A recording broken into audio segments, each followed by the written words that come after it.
ಏಳನೇ ಮದುವೆ ಆಗ್ತಾ ಇರೋದನ್ನ ತಡೆಯುವಂತೆ ಮಗ ಪೊಲೀಸರ ಬಳಿ ದೂರು ನೀಡಿರುವ ಘಟನೆ ಅಜಂಗಢದ ಅಹರೋಲಾದಲ್ಲಿ ನಡೆದಿದೆ. ದ್ವಿತೀಯ ಪಿಯುಸಿ ವಿದ್ಯಾರ್ಥಿಯೊಬ್ಬ ತನ್ನ ತಂದೆಯ ವಿವಾಹ ಸಿದ್ಧತೆಗಳನ್ನು ತಡೆಯಲು ಪೊಲೀಸ್ ಠಾಣೆ ಮೆಟ್ಟಿಲೇರಿದ್ದಾನೆ. ಅಪ್ಪನಿಗೆ ಎಷ್ಟೇ ಮನವಿ ಮಾಡಿದ್ರೂ ಮತ್ತೊಂದು ಮದುವೆ ಆಗೇ ಆಗುತ್ತೇನೆ ಅಂತ ಹಠ ಹಿಡಿದಿದ್ದಾರೆ. ಅವರನ್ನ ತಡೆಯಲು ಸಾಧ್ಯವಿಲ್ಲ, ನೀವಾದ್ರೂ ನಿಲ್ಲಿಸಿ ಅಂತ ಪೊಲೀಸರ ಬಳಿ ಮನವಿ ಮಾಡಿದ್ದಾನೆ. 55 ವರ್ಷದ ವ್ಯಕ್ತಿಯೊಬ್ಬನ ಮೇಲೆ ಅವನ ಸ್ವಂತ ಮಗನೇ ಗಂಭೀರ ಲೈಂಗಿಕ ದೌರ್ಜನ್ಯದ ಆರೋಪ ಹೊರಿಸಿದ್ದಾನೆ. ಮಗನ ಪ್ರಕಾರ ಅವನ ತಂದೆ 6 ಬಾರಿ ಮದುವೆಯಾಗಿದ್ದಾರೆ. ದೂರು ಕೊಟ್ಟವನು ವ್ಯಕ್ತಿಯ 3ನೇ ಹೆಂಡತಿಯ ಮಗ. 2024ರಲ್ಲಿ ತನ್ನ ತಂದೆ 6ನೇ ಬಾರಿಗೆ ವಿವಾಹವಾದರು.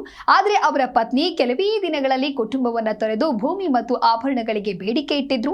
ತನ್ನ 7ನೇ ಮದುವೆಗೆ ಹಣ ಹೂಡಲು ಪೂರ್ವಜರ ಭೂಮಿಯನ್ನ ಮಾರಾಟ ಮಾಡಲು ಅವನು ದೃಢ ನಿಶ್ಚಯ ಮಾಡಿದ್ದಾರೆ. ಭೂಮಿಯನ್ನ ಮಾರಾಟ ಮಾಡಲು 50,000 ರೂಪಾಯಿಗಳ ಮುಂಗಡ ಹಣವನ್ನ ಸಹ ಪಡೆದಿದ್ದಾನೆ. ತಂದೆ ಈಗಾಗಲೇ ಅರ್ಧದಷ್ಟು ಭೂಮಿಯನ್ನ ಅಡಮಾನ ಇಟ್ಟಿದ್ದಾರೆ.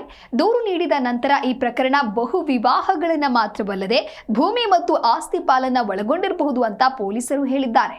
ಪ್ರಸ್ತುತ ವಿವಾಹ ದಾಖಲೆಗಳು ಮತ್ತು ಭೂ ವ್ಯವಹಾರವನ್ನು ಆಳವಾಗಿ ತನಿಖೆ ಮಾಡ್ತಾ ಇದ್ದಾರೆ.